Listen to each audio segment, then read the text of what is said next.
Differential equation का next topics लेकर आए हैं, ठीक है ना। और यहाँ पे देखिएगा, जैसा कि आपको दिख रहा होगा, होमोजेनियस डिफरेंशियल इक्वेशन के बारे में हम लोग बात करेंगे, ठीक है।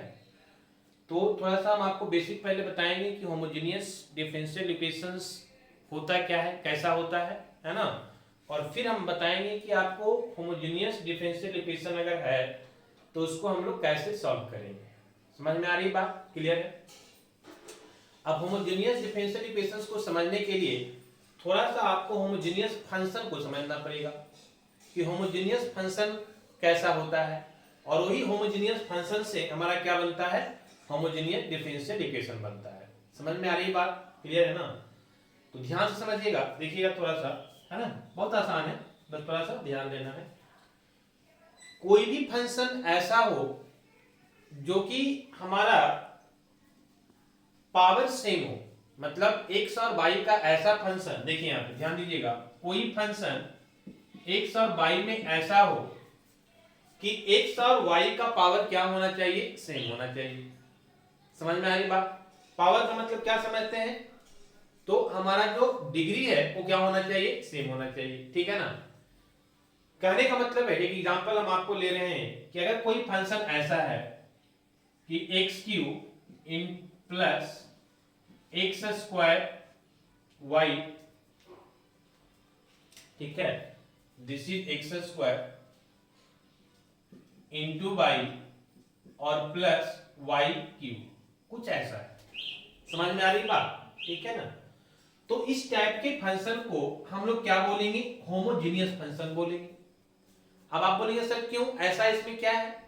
ऐसा ये है कि देखिए यहाँ पे x पे पावर 3 है ना, तो इसका भी ऑर्डर कितना है, 3।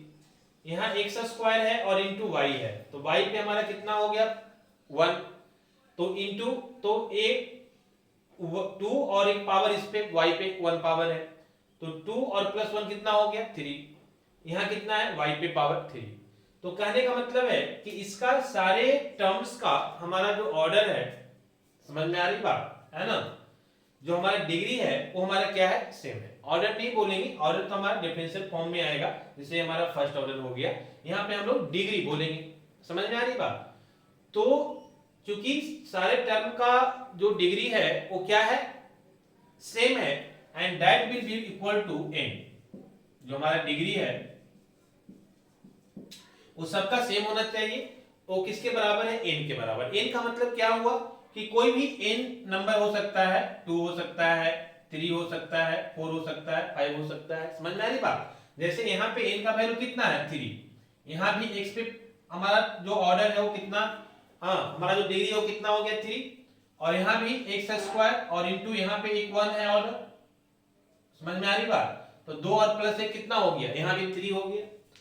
ध्यान रखना है कि यहाँ पे x और y दोनों को हम प्लस कर सकते हैं। ऐसा ध्यान में मत रखिएगा कि सर एक तो x का 2 अलग है, y का 1 अलग है, तो हम इन दोनों को ऐड करके बात करेंगे हमेशा। समझ में आ रही बात। और तीसरा y पे पावर हमारा कितना है ना, डिग्री 3 है, तो ये तीनों पे डिग्री हमारा 3 हो रहा है, मतलब n इज इक्वल टू कितना हो गया, 3।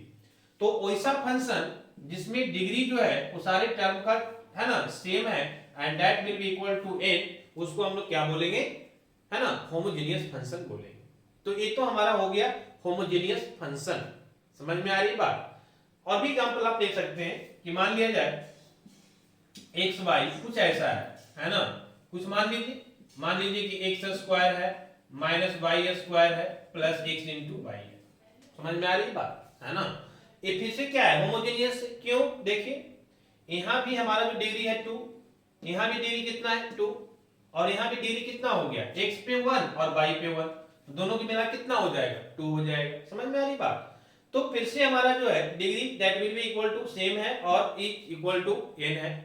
वर्ड से ही समझिएगा, होमोजेनियस, होमोजेनियस का मतलब होता है एक जैसा। समझ में आ रही बात। तो ये होमो है, होमो मतलब एक है, एक जैसा, आपका जो जो डिग्री है ना सबका सेम है ना, और that will be equal to n। तो इस तरह के फंक्शन को हम लोग क्या बोलते हैं, होमोजेनियस फंक्शन बोलते हैं। क्लियर है। अब होमोजेनियस फंक्शन से हमारा क्या बनता है, होमोजेनियस डिफरेंशियल इक्वेशन बनता है। तो होमोजेनियस डिफरेंशियल इक्वेशन कैसा होता है, तो ऐसा डिफरेंशियल इक्वेशन जिसमें जो फंक्शन है वो कैसा हो, होमोजेनियस के फॉर्म में हो।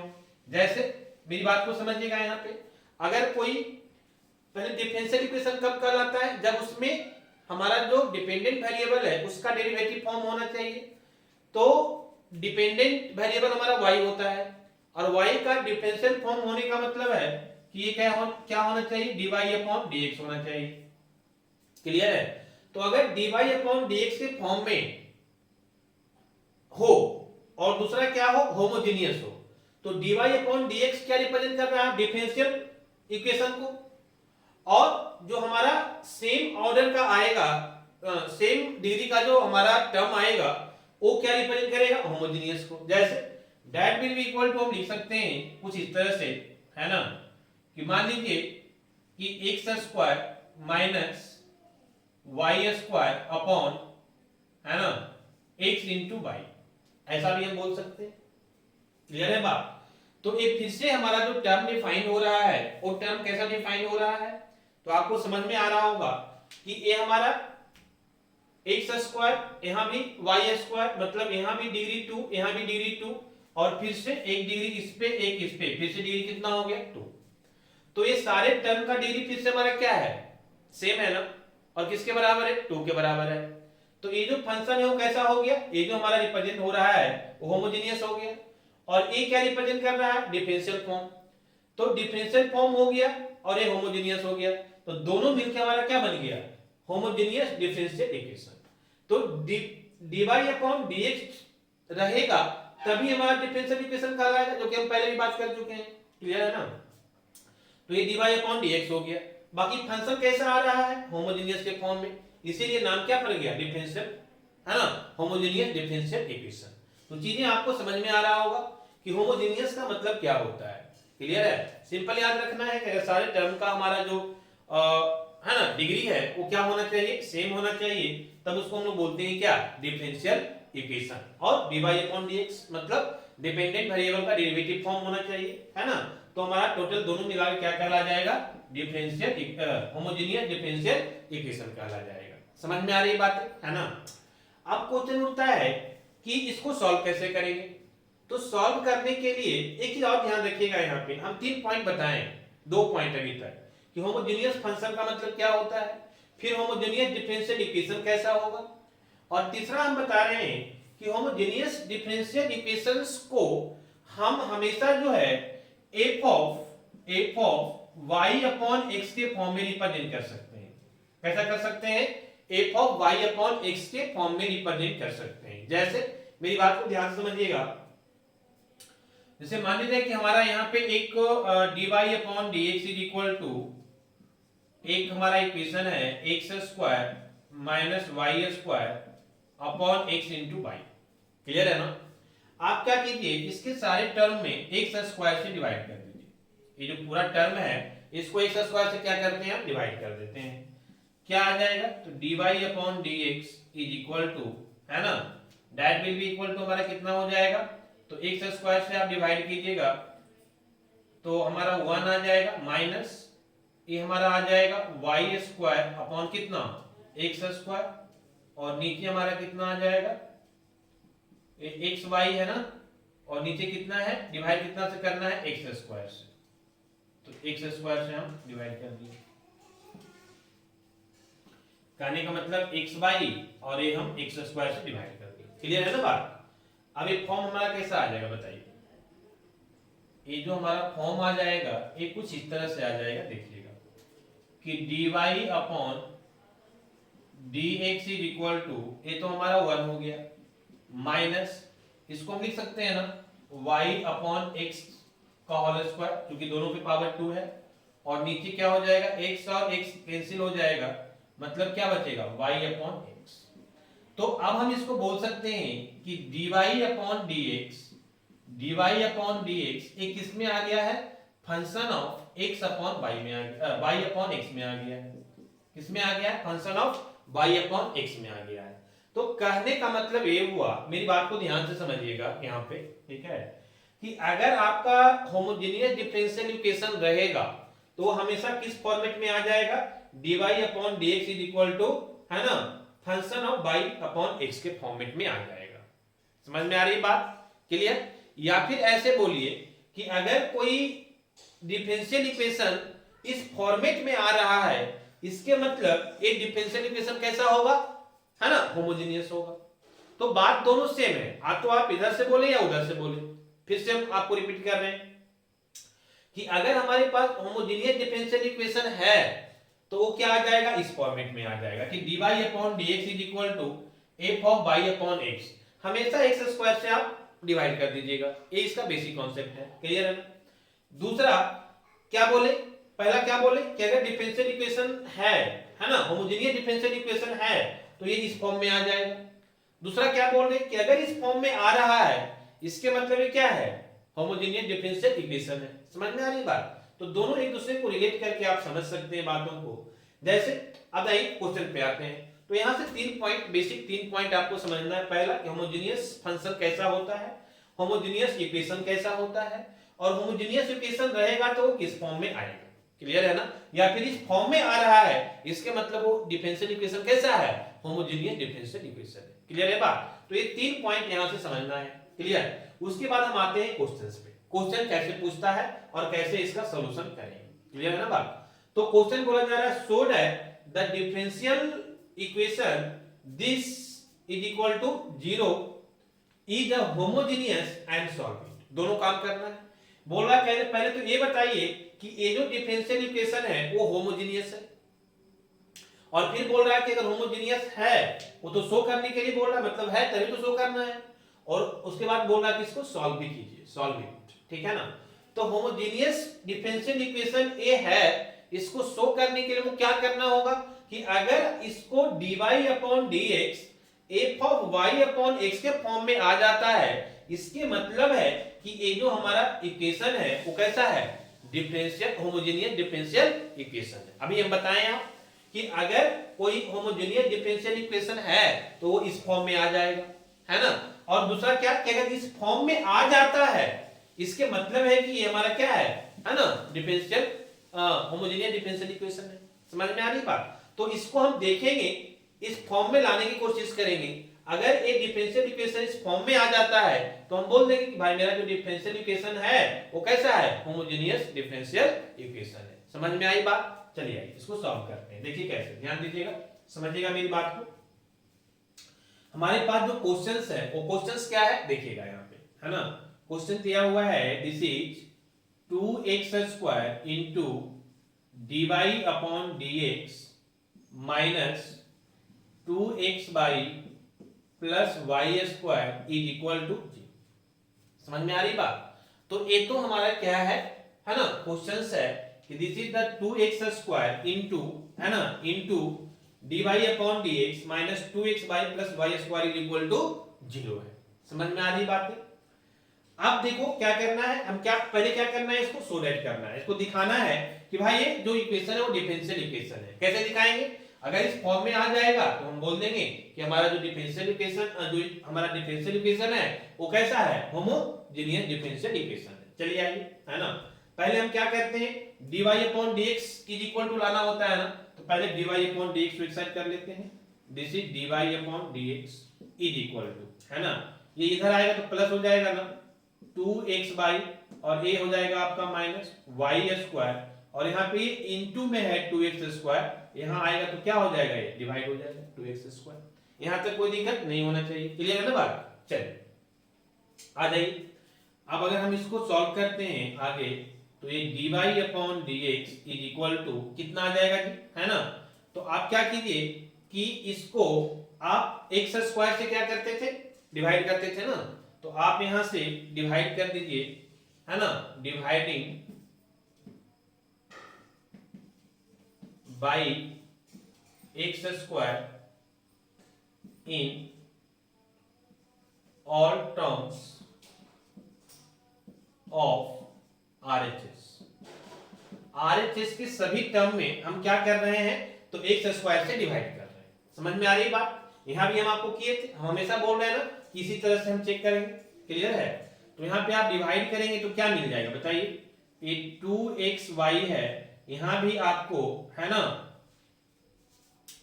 देखिए बेटर है कि आप 2x² से कर दीजिए। क्यों, क्योंकि यहाँ पे आपका 2 भी है। समझ में आ रही बात। तो अगर 2x स्क्वायर से करते हैं, है ना, तो ज्यादा बेटर हो जाएगा। हालांकि x स्क्वायर से भी करेंगे तो कोई दिक्कत नहीं है, फंक्शन हमारा आ जाएगा y अपॉन x में। लेकिन 2x स्क्वायर से करने से क्या होगा ना, ये कांस्टेंट भी कैंसिल हो जाएगा। समझ में आ रही बात? तो कांस्टेंट भी कैंसिल हो जाएगा तो ज्यादा सिंपल फॉर्म में आ जाएगा। क्लियर है? तो इसको हम क्या कर दे रहे हैं कि डिवाइडेड हम 2 आगे लगा दे रहे हैं। कांस्टेंट हम लगा सकते हैं, कांस्टेंट वैल्यू जो है एक्स स्क्वायर के साथ कुछ भी लगा सकते हैं, उसमें कोई दिक्कत नहीं है। अकॉर्डिंग टू आवर कन्वीनियंस, मतलब हमारे सुविधा अनुसार हम यहाँ पे कांस्टेंट कुछ भी ऐड कर सकते हैं एक्स स्क्वायर के साथ। ठीक है, तो 2xy है ना, तो यहाँ पे देखिए 2 हम यहाँ पे आएंगे तो क्यों समझ में आया कि हमको 2 लगा दे, क्योंकि हम देख रहे हैं कि भाई यहाँ पे 2 है फंक्शन में। अगर हम 2x स्क्वायर से हम कर दें, है ना, तो हमको y बाई x मिल जाएगा। समझ में आ रही बात? ऐसे कांस्टेंट के साथ मिलेगा तो कांस्टेंट से कोई फर्क नहीं पड़ता है। देखो अगर यहाँ पे 1 है, देखो यहाँ पे 1 है, तो 1 तो कांस्टेंट वैल्यू है ना, उससे वो कोई दिक्कत ही नहीं है। समझ में आ रही बात? चलिए, तो ये हमारा 2x स्क्वायर से डिवाइड हो गया एक टर्म, दूसरा टर्म हमारा क्या है y स्क्वायर, इसको भी डिवाइड करना है 2x स्क्वायर से, और नीचे का टर्म हमारा कितना है 2x स्क्वायर, और इसको भी डिवाइड करना है कितने से, है ना, तो हमको 2x स्क्वायर। क्लियर है बात? है ना, तो इसको जब सॉल्व करेंगे तो कितना आ जाएगा बताइए? सॉल्व करने के बाद हमारा वैल्यू आ जाएगा this is dy upon dx is equal to, तो ये तो हमारा कितना हो जाएगा, तो 2 कैंसिल हो जाएगा, एक x का वैल्यू कैंसिल हो जाएगा, तो ये आ जाएगा y अपॉन x, फिर माइनस, है ना, ये तो वहां पे 1/2 आ ही जाएगा, और इधर से हमारा क्या हो जाएगा y अपॉन x का होल स्क्वायर। क्लियर है ना, और नीचे से दोनों कैंसिल हो कितना हो जाएगा 1 हो जाएगा। समझ में आ रही बात? अब देखो मेरी बात को ध्यान से समझो, ये तो 1/2 कांस्टेंट है, जैसे यहाँ पे 1 कांस्टेंट था। समझ में आ रही बात? तो कांस्टेंट से तो कोई फर्क पड़ता नहीं है, बाकी ये सारा का सारा फंक्शन कैसा आ गया y अपॉन x में आ गया। समझ में आ रही है बात? तो कहने का मतलब ये हुआ कि हम यहां से लिख सकते हैं, हम क्या लिख सकते हैं यहां से कि भाई हमारा जो dy अपॉन dx है, हम लिख सकते हैं कि हमारा dy अपॉन dx जो है this is the function of y upon x। क्या बोल सकते हैं कि this is the function of y upon x। Clear है? क्यों? क्योंकि देखो ना ये भी y बाई x, ये भी y बाई x के फॉर्म में आ गया। 1/2 कांस्टेंट है, इसलिए हम बार-बार बोल रहे हैं कांस्टेंट के लिए हम टेंशन नहीं लेंगे। क्लियर है ना? तो ये हमारा फॉर्मेट आ गया, और जैसे ही ये फॉर्मेट आ गया मतलब हम बोल सकते हैं कि हेंस, है ना, hence given equation is homogeneous, है ना, this is homogeneous differential equation. समझ में आ रही बात? क्योंकि जैसे ही इस फॉर्म में आ गया हम बोल देंगे कि भाई हमारा जो गिवन इक्वेशंस है, डिफरेंशियल इक्वेशन है, वो कैसा है, होमोजेनियस डिफरेंशियल इक्वेशन है। क्योंकि होमोजेनियस डिफरेंशियल इक्वेशन रहेगा तो वो इस फॉर्म में आ जाएगा। समझ में आ रही बात? इस फॉर्म में आ गया मतलब ये कैसा है ना, होमोजेनियस डिफरेंशियल इक्वेशन है। तो यहां तक चीजें आपको क्लियर होना चाहिए। समझ में आ रही है बात? तो पहला स्टेप जो था कि शो दैट, ये हमारा काम हो गया, हम शो कर दिए कि हमारा जो डिफरेंशियल इक्वेशन है वो कैसा है, होमोजेनियस है। क्लियर है ना? अब बोल रहा है कि इसको सॉल्व कीजिए। समझ में आ रही बात? अब सॉल्व करने के लिए क्या करेंगे, तो आइए हम स्टार्ट करते हैं शुरू से। क्लियर है ना? अब हम यहां से स्टार्ट करते हैं इसको सॉल्व करने के लिए। हमारा इक्वेशन कैसा आ गया, इस फॉर्मेट में आ गया ना। तो चलिए अब हम यहां से लेते हैं कि हमारा जो इक्वेशन आ गया है this is dy upon dx is equal to y upon x minus 1/2 और y अपॉन x के पावर कितना 2। क्लियर है ना बात? है ना? अब हम क्या करते हैं कि y अपॉन x को कुछ सब्स्टिट्यूट कर लेते हैं। समझ में आ रही बात? कुछ सब्स्टिट्यूट कर लेते हैं अलग वेरिएबल से। जैसे हम मान लेते हैं कि y अपॉन x को सब्स्टिट्यूट कर रहे हैं किससे, स्मॉल v से। हम कोई भी ले सकते हैं, v की जगह पे कुछ अलग भी ले सकते हैं। आपको पहले भी बताया है, डिफरेंशिएशन हो गया, इंटीग्रेशन हो गया, सारे जगह सब्स्टिट्यूशन के मेथड हम बताए हैं कि हम वेरिएबल, एक टोटल एक वेरिएबल है, यहाँ पे 2 वेरिएबल है, एक y भी और एक x भी, एक डिपेंडेंट और एक इंडिपेंडेंट वेरिएबल। अभी दोनों को एक अलग वेरिएबल से हम रिप्रेजेंट करना चाहते हैं एक साथ, है ना? तो ये दोनों के बराबर एक अलग वेरिएबल लेनी है कितना v। तो ये v के जगह पे t भी हो सकता है, u भी हो सकता है, एज भी कुछ अलग भी हो सकता है। हम यहाँ पे v लेके बात कर रहे हैं। समझ में आ रही बात? चलिए अब अगर हम इसको सब्स्टिट्यूट कर लिए v से तो यहाँ पे हम क्या लिख सकते हैं, देखो थोड़ा सा ध्यान दो मेरी बात में। ठीक है, यहाँ पे इसको हम लिख सकते हैं जी कि y इज इक्वल टू, है ना, a मल्टीप्लाई हो जाएगा तो a हो जाएगा v और इनटू कितना x। समझ में आ रही बात? अब आप याद कीजिए, डिफरेंशिएशन हो चाहे इंटीग्रेशन हो, बोलते हैं मेथड चेंज नहीं होता भाई, कॉन्सेप्ट चेंज नहीं होता है। तो a जब भी हम लोग सब्स्टिट्यूट करते हैं ना, तो आप याद कीजिए उसको डिफरेंशिएट करते हैं दोनों साइड, है ना। तो यहां भी कर दीजिए डिफरेंशिएट, दोनों साइड डिफरेंशिएट कर दीजिए। तो हमारा dy upon dx is equal to, समझ में आ रही है बात, कितना आ जाएगा, है ना। जब दोनों साइड हम इसको डिफरेंशिएट करेंगे तो dy upon dx is equal to आ जाएगा, है ना। ये दो हमारा है तो पहला वाला एटीट्यूड हो जाता है ना, समझ में आ रही बात। तो पहला वाला जैसे है वैसे ही रह जाएगा, तो ये तो भी ही रह जाएगा। और इसको क्या करते हैं, u इंटू v पे ना है डिफरेंशिएशन, तो u एटीट्यूड और v के जगह पे x है तो x का डिफरेंशिएशन करेंगे तो क्या आएगा, x ही आएगा, dx बाई dx 1 आ जाएगा। समझ में आ रही बात? तो x का डिफरेंशिएशन 1 आ जाएगा। फिर क्या देते हैं हम लोग, प्लस देते हैं, तो प्लस इस बार क्या रहेगा, तो x हमारा एटीट्यूड रहेगा और d ऑफ v अपॉन क्या हो जाएगा dx। समझ में आ रही है बात? तो इतना तो आपको समझ में आ रहा होगा कि हम दोनों साइड क्या कर दिए हैं, x के रिस्पेक्ट में डिफरेंशिएट कर दिए। Clear?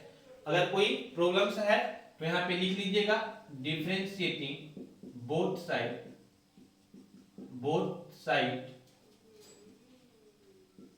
With respect to x। Clear है ना बात? किसके रिस्पेक्ट में कर रहे हैं, x के रिस्पेक्ट में कर रहे हैं। क्लियर है? Differentiating both side with respect to x। Clear है? ऐसे इतना चीज समझ में आना चाहिए। चलिए, तो ये हमारा जो वैल्यू मिल गया dy upon dx is equal to this one, ठीक है ना। तो अब जो हमारा फंक्शन है उस फंक्शन में देखिए, यहां पे हमारा ये फंक्शन है ना, ये दोनों सेम ही है। तो इस फंक्शन में अब हम क्या करेंगे कि dy अपॉन dx की जगह पे एक पूरा वैल्यू पुट कर सकते हैं। समझ में आ रही बात? दूसरा कि जहां पे हमारा y है, जहां पे हमारा y है, एक यहां पे देखो, जहां पे हमारा y है वहां पे हम क्या पुट कर सकते हैं, v इंटू एक्स, ठीक है ना। तो आप यहां से वहां से आप यहां आ जाओ, ठीक है। चलिए इसको इरेज करते हैं। आप क्या कीजिए कि ये दोनों तो सेम ही इक्वेशन है, कुछ नहीं किए, खाली इसको इनटू में इधर लाके डिवाइड कर दिए, है ना, एक साइड करके, चीजें क्या है सेम। तो dy अपॉन dx के जगह पे आप क्या कर दीजिए, है ना, तो dy अपॉन dx के जगह पे आप इस वैल्यू को पुट कर दीजिए, कितना आ जाएगा बताइए, दिस इज v और कितना है जी plus x into dv upon dx, ये dy अपॉन dx की जगह पे, ठीक है ना, and that will be equal to, ठीक है, that will be equal to कितना आ जाएगा, तो ये 2xy है, तो हम क्या बोल रहे हैं कि y के जगह पे v इंटू एक्स पुट कर देंगे हम। तो y के जगह पे हम करेंगे तो ये 2 तो रहेगा, x भी रहेगा, और y के जगह पे हम क्या कर देंगे, v और इंटू एक्स, ठीक है। ये स्मॉल v होता है इसलिए इस तरह दिखाते हैं, ध्यान दीजिएगा, दिस इज स्मॉल v, है ना। तो ये v इंटू एक्स हो गया। चलिए माइनस है तो माइनस, y के जगह पे लेना है क्या, v इंटू एक्स, तो ये हमारा v और इंटू एक्स का स्क्वायर है तो स्क्वायर हो जाएगा। डिनोमिनेटर में क्या हो जाएगा, तो डिनोमिनेटर में तो y है ही नहीं है तो जैसे है वैसे ही रह जाएगा। समझ में आ रही बात? चलिए अब इसको करेंगे तो कितना आ जाएगा, this is v into x into dv upon dx is equal to, अब क्या कीजिए कि ये दोनों को अलग अलग कर दीजिए, ये डिनोमिनेटर है ना, दोनों को अलग अलग कर दीजिए। तो यहाँ पे कितना आ जाएगा, 2 आ जाएगा x square, x into X square आ जाएगा और इंटू v, तो 2x स्क्वायर इंटू v और नीचे कितना आ जाएगा 2x स्क्वायर, माइनस इसको अलग कर देते हैं, this is v square into क्या x स्क्वायर और नीचे कितना है 2x स्क्वायर, तो ये 2x स्क्वायर हो गया। क्लियर है ना बात? चलिए क्या क्या कैंसिल हो रहा है, 2 2 x स्क्वायर कैंसिल, यहां से क्या कैंसिल हो जाएगा, सिर्फ x², ठीक है ना। क्या बच गया, जो बच गया उसको लिखिए, बाकी इधर आप लिख लीजिएगा, है ना, पॉज करके या स्क्रीनशॉट लेके, जैसे भी आपको लिखना है आप नोट्स बना लीजिएगा, ठीक है। Notes is very very important. हम बार बार इस चीज को बोलते हैं कि आप लोग नोट्स जरूर बनाया कीजिए, सो दैट कि कभी भी रिवीजन करने में आपको क्या हो जाएगा, आसान हो जाएगा। क्लियर है? चलिए, ऐसे तो आपकी यूट्यूब पे वीडियो रहता है तो आप देख के भी रिवीजन कर सकते हैं, ठीक है ना, लेकिन फिर भी नोट्स बनाया कीजिए। समझ में आ रही बात? नोट्स बनाने से क्या होता है ना, एक बार आप खुद से लिखेंगे तो ज्यादा कॉन्फिडेंस आएगा आपको सॉल्व करने में। चलिए, तो यहाँ पे अगर हम बात करेंगे तो ए वैल्यू हमारा भी है ना, और यहाँ पे प्लस है ना जी, प्लस भी के बाद प्लस है, और यहाँ पे हमारा x है, this is dv upon dx is equal to, यहाँ क्या बच गया बताइए, तो सिर्फ भी बच गया, 2 कैंसिल हो गया, x² कैंसिल हो गया, तो यहाँ पे हमारा फिर से प्लस हो जाएगा। देखिए यहाँ पे प्लस है ना, प्लस प्लस यहाँ से लिए थे प्लस, है ना, तो यहाँ पे हमारा क्या बच जाएगा, सिर्फ भी बच जाएगा, और माइनस है तो माइनस, x² कैंसिल हो गया है ना, यहाँ क्या बच जाएगा, v² बाई 2 बच जाएगा। यहाँ तक कोई दिक्कत नहीं होना चाहिए। समझ में आ रही ना बात है? चलिए देखिए, v यहाँ और v यहाँ, ये दोनों ऐसे ही कैंसिल हो जाएगा। आप इसको इधर लाइएगा तो ये पॉजिटिव भी है, इधर आएगा तो ये निगेटिव भी हो जाएगा, तो प्लस माइनस भी तो कैंसिल आउट हो जाएगा, तो हम यहीं पे कैंसिल कर सकते हैं, ठीक है ना।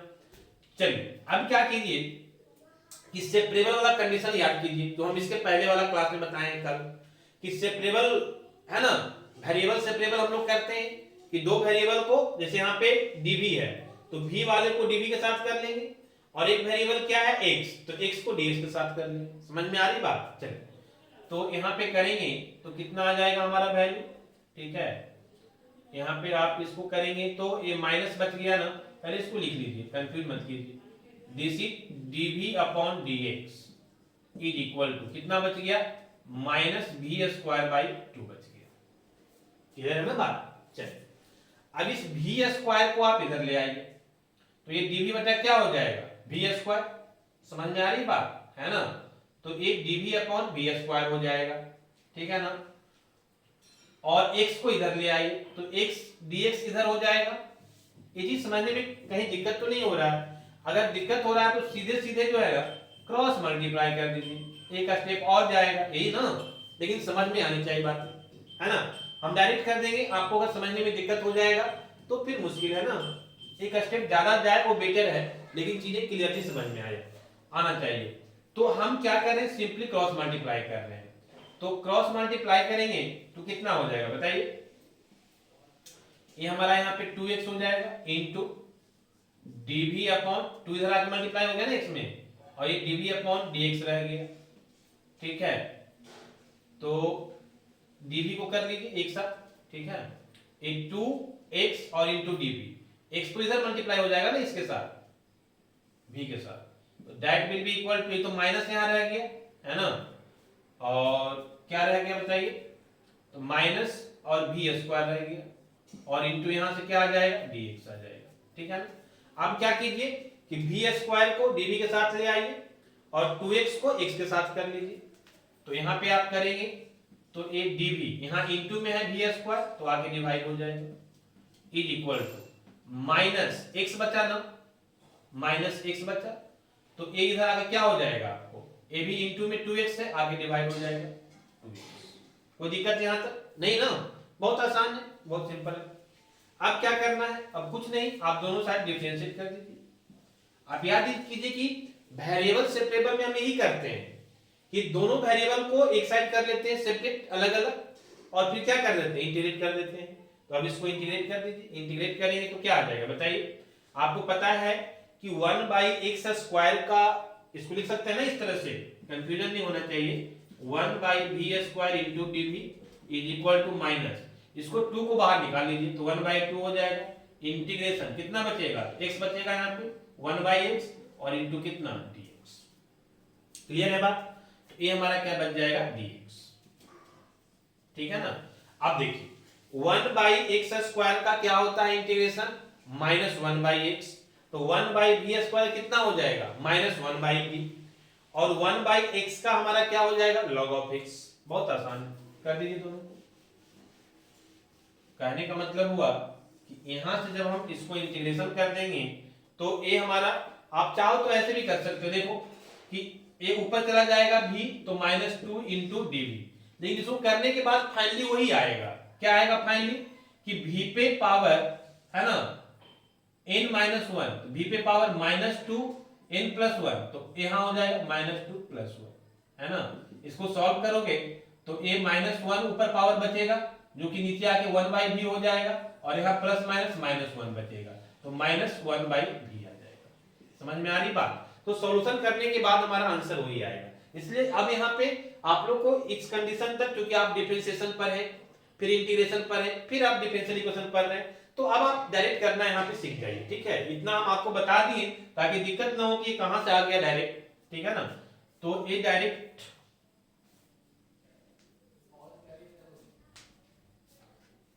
दिखेगा तब ना।